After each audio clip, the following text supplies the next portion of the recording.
Assalamualaikum warahmatullahi wabarakatuh. Alhamdulillahirrabbilalamin. Wassalatu wassalamu ala rasulillah. Rabbi syrahli sadri wa yassirli amri wahlul uqdatam min lisani yafqahu qawli.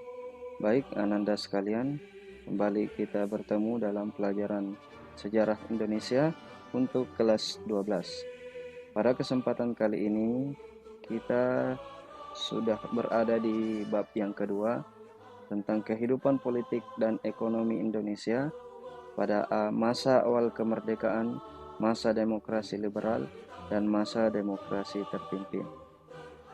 Tujuan pembelajaran kita pada kesempatan kali ini yang pertama yaitu menganalisis perkembangan kehidupan politik, ekonomi, sosial, dan budaya bangsa Indonesia pada masa awal kemerdekaan.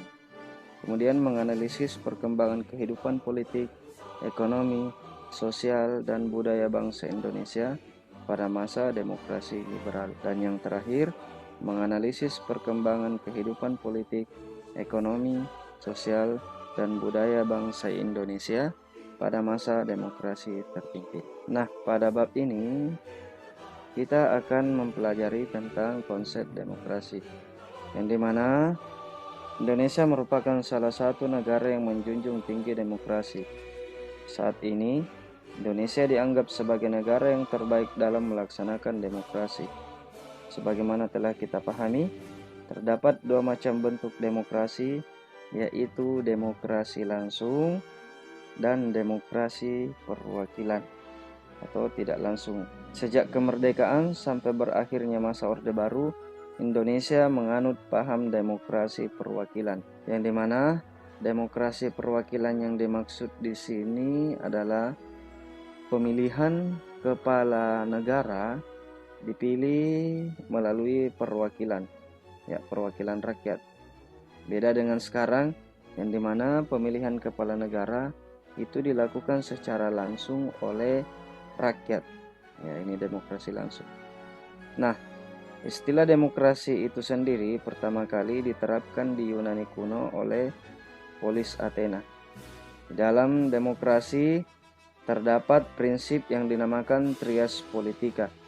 Ketika kita ingat bukunya salah satu pakar yang bernama Montesquieu membuat sebuah konsep yang dinamakan dengan trias politika, yang dimana dalam demokrasi ini atau trias politika, kekuasaan dipisah menjadi tiga, itu disebut dengan pemisahan kekuasaan, yaitu kekuasaan di bidang legislatif, kekuasaan di bidang eksekutif, dan yudikatif, yang kesemuanya ini agar terjadi check and balance. Check and balance maksudnya di sini adalah apa?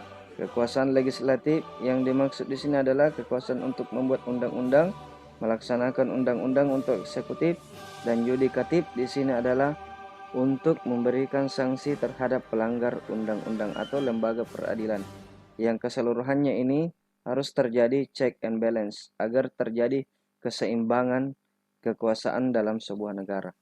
Jadi ini tentang konsep demokrasi. Kita lihat pelaksanaan demokrasi atau sejarah demokrasi di Indonesia pada tanggal 4 September sampai 14 November 1945 menganut sistem presidensial, yang dimana sistem presidensial ini dipimpin oleh seorang presiden dan wakil presiden. Kemudian 14 November tahun 45 sampai pada masa demokrasi liberal dikenal dengan demokrasi yang menganut sistem parlementer, sistem parlementer yang dipimpin oleh Perdana Menteri.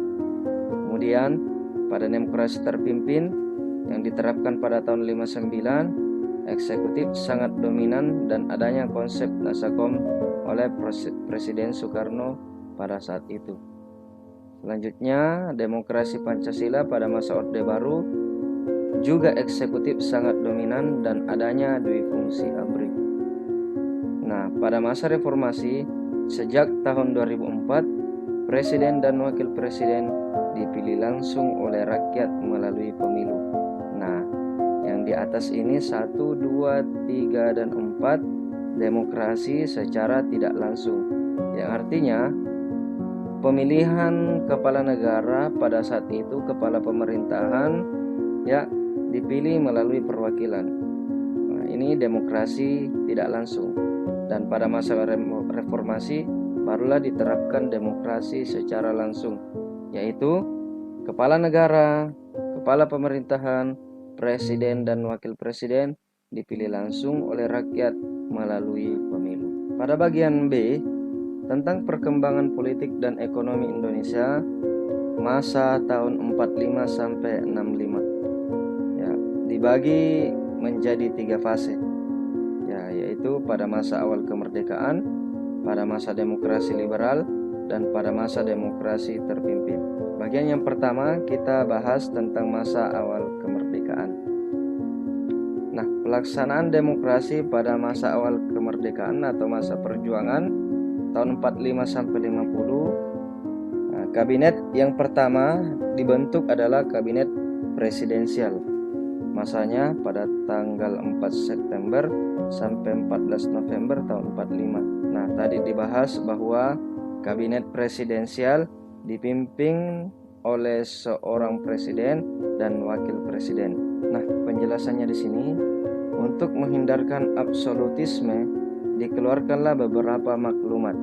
Nah, absolutisme di sini maksudnya kekuasaan yang tak terbatas. Ya, untuk menghindari kekuasaan yang tak terbatas oleh seorang presiden dan wakil presiden, maka dikeluarkanlah beberapa maklumat atau keputusan. Nah, yang pertama, maklumat wakil presiden nomor 10 pada tanggal 16 Oktober tahun 1945, isinya adalah KNIP atau Komite Nasional Indonesia Pusat berubah menjadi lembaga legislatif, adalah lembaga untuk membuat undang-undang. Kemudian maklumat pemerintah pada tanggal 3 November tahun 45 tentang pembentukan partai-partai politik. Nah, maklumat pemerintah pada tanggal 14 November 1945 berisi tentang perubahan sistem presidensial menjadi sistem pemerintahan parlementer.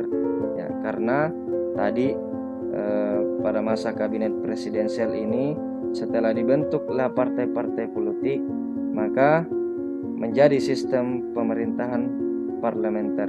Pelaksanaan demokrasi pada masa perjuangan yang selanjutnya adalah adanya Kabinet Republik Indonesia pada tanggal 14 November tahun 45 sampai 12 Maret tahun 46, yang dimana kita lihat kepala negaranya tetap Presiden Soekarno, dan kita lihat di sini yang bertindak sebagai Perdana Menteri atau kepala pemerintahan yaitu Sultan Syahrir. Apa yang terjadi pada Kabinet Republik Indonesia di masanya? Kedatangan pasukan marinir Belanda di pelabuhan Tanjung Priuk pada 30 Desember tahun 45. Kemudian memindahkan pusat pemerintahan sementara ke Yogyakarta pada 4 Januari tahun 1946. Kemudian politik perundingan yang dijalankan pemerintahan Republik Indonesia tidak mendapat dukungan dari semua golongan. Kemudian Syahrir yang pada saat itu bertindak sebagai Perdana Menteri menyerahkan mandatnya kembali kepada Presiden. Nah,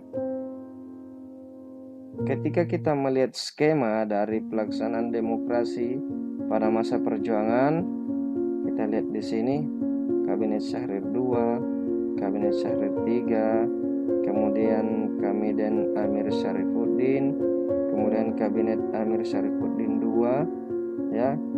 Kemudian ada lagi Kabinet Hatta 1, ya, Kabinet Hatta 2, bahkan sampai kepada pemerintahan darurat Republik Indonesia yang pada saat itu dipimpin oleh Syafruddin Prawira Negara.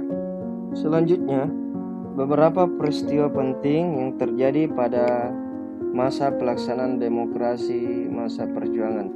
Sebagai catatan yang saya sampaikan kepada Anda bahwa pada masa ini terjadi dengan apa yang dinamakan agresi militer Belanda. Nah, tadi dijelaskan tentang PDRI atau Pemerintahan Darurat Republik Indonesia yang dipimpin oleh Syafruddin Prawira Negara. Kondisi politik ketika itu masih berada dalam bayang-bayang ancaman perang dan konflik di dalam negeri. Nah, tentara Belanda menguasai Yogyakarta pada 19 Desember tahun 48. Para pemimpin pemerintahan ditangkap. Ini karena adanya agresi militer ya. Kemudian dibentuk pemerintahan darurat Republik Indonesia yang berkedudukan di Bukit Tinggi di Sumatera berdasarkan instruksi Presiden kepada Safruddin Prawira Negara yang dikirim dari Yogyakarta. Peristiwa penting selanjutnya pada masa ini adalah pada tanggal 20 Desember tahun 49 sampai 21 Januari tahun 50 dibentuk kabinet yang ke-9 yang dipimpin oleh Mr. Susanto Tirto Projo. Kabinet ini sering juga disebut sebagai kabinet peralihan.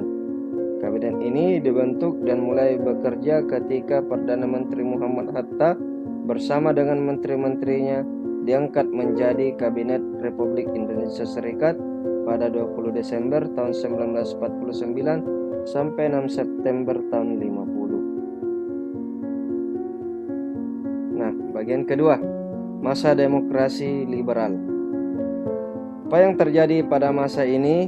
Kita lihat dibentuknya Kabinet Nasir. Kabinet ini didukung oleh Masyumi, Partai Masyumi, dan PSI dan mendudukkan Muhammad Nasir sebagai Perdana Menteri.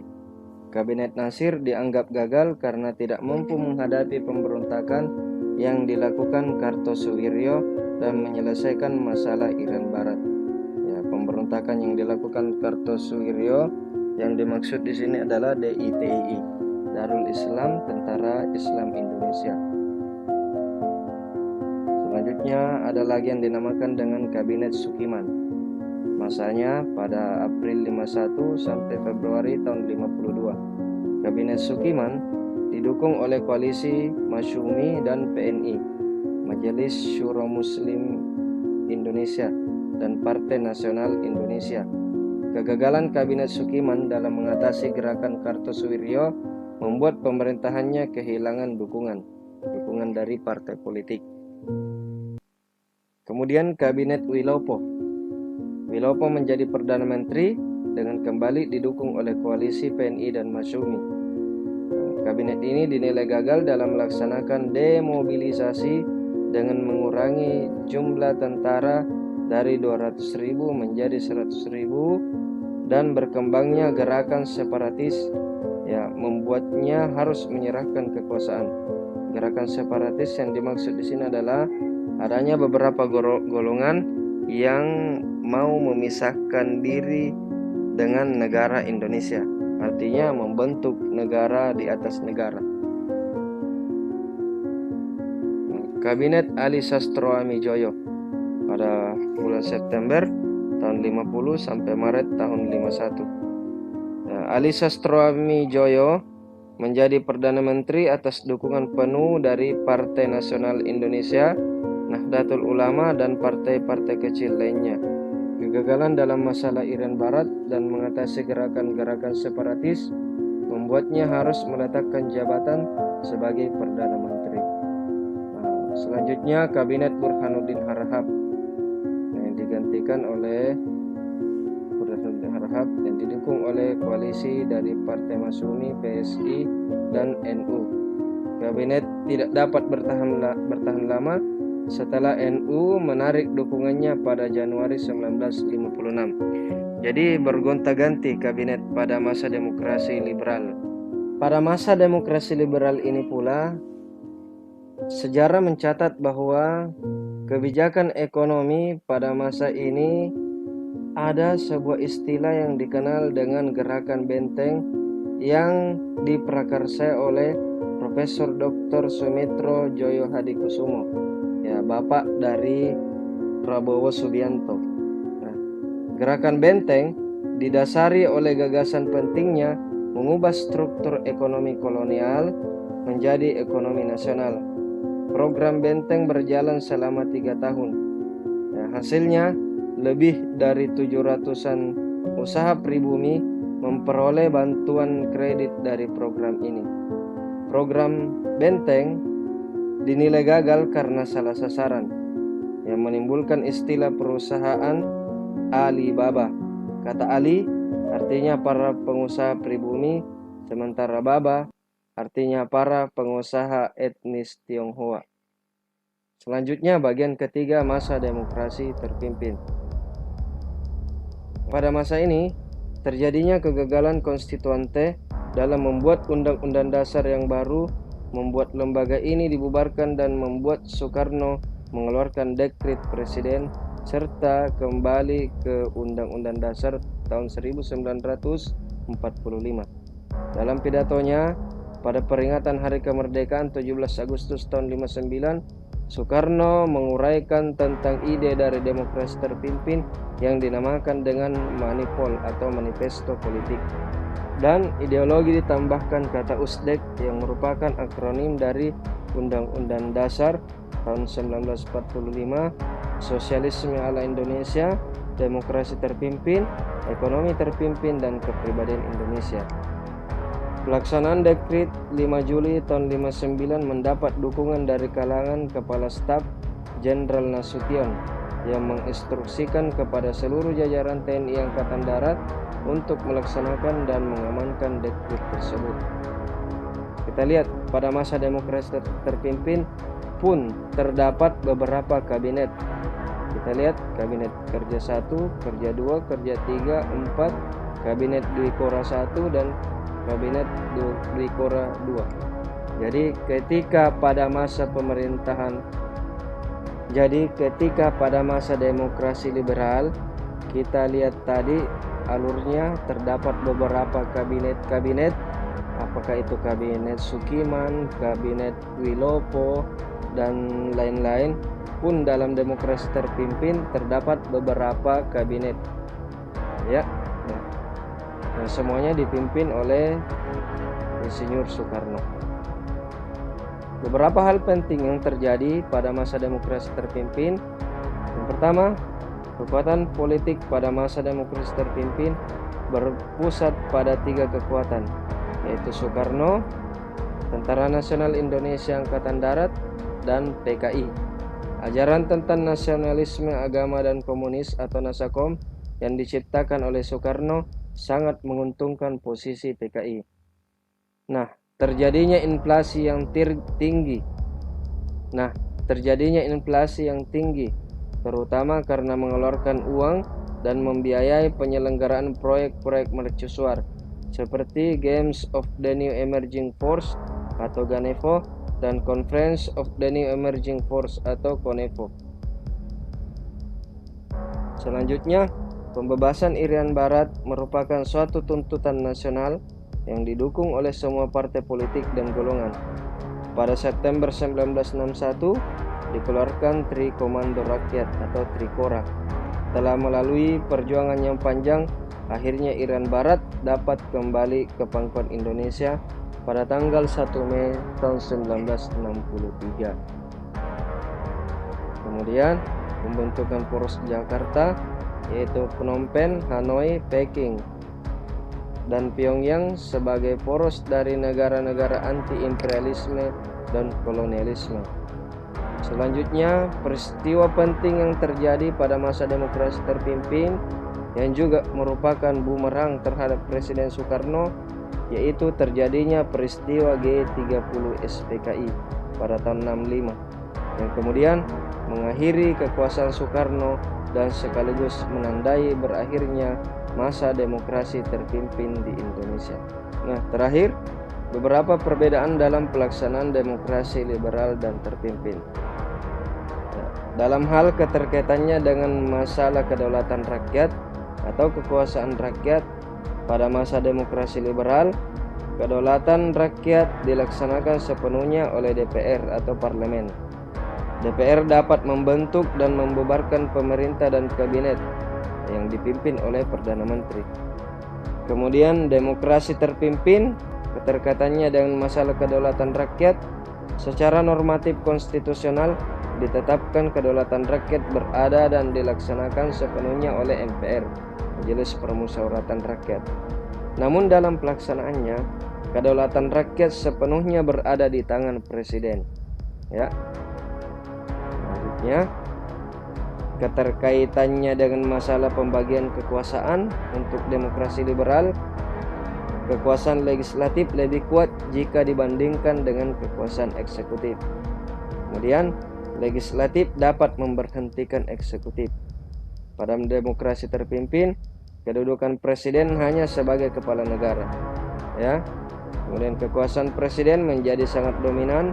Jabatan presiden ditetapkan seumur hidup sehingga tidak dapat diberhentikan oleh Majelis Permusyawaratan Rakyat sementara. Keterkaitannya dengan masalah pengambilan keputusan.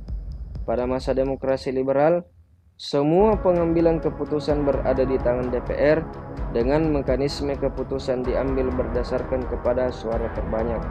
Pada masa demokrasi terpimpin, pengambilan keputusan dilaksanakan oleh MPRS dan DPR-GR atau Dewan Perwakilan Rakyat Gotong Royong serta berdasarkan kepada suara bulat. Nah, inilah keseluruhan pembahasan dari bab 2. Semoga apa yang kita pelajari pada kesempatan kali ini semakin menambah wawasan kita terhadap sejarah yang pernah terjadi di negara kita. Saya tak henti-hentinya menyampaikan kepada Ananda bahwa satu ungkapan yang pernah disampaikan oleh Presiden kita, Presiden Soekarno, beliau pernah mengatakan bahwasanya jas merah, yaitu jangan sekali-sekali melupakan sejarah. Ya, karena bangsa yang besar adalah bangsa yang tidak pernah melupakan sejarah dan jati dirinya. Semoga apa yang kita pelajari pada kesempatan kali ini bermanfaat bukan hanya untuk diri kita, namun juga kepada orang-orang yang ada di sekitar kita, terlebih lagi kepada bangsa dan negara kita. Saya tutup dengan ucapan hamdalah dan doa kafaratul majelis. Alhamdulillahirabbil alamin. Subhanakallahumma wa bihamdik, asyhadu an la ilaha illa anta, astaghfiruka wa atubu ilaik. Assalamualaikum warahmatullahi wabarakatuh.